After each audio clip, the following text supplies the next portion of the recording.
Welcome to a Foxy Tech Tips tutorial on unlinking connected social media accounts from your Mobile Legends account. If you find this tutorial helpful, please consider subscribing to my channel and liking the video.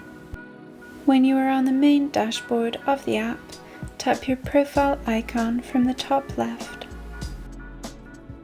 Select Account from the left sidebar. On the account page, tap Account Center. Now select Third-Party Account Disconnect Self-Service. Select the third-party account that you'd like to disconnect. Follow the steps to remove the account. Depending on what social account it is, it will be slightly different. And that draws an end to this tutorial.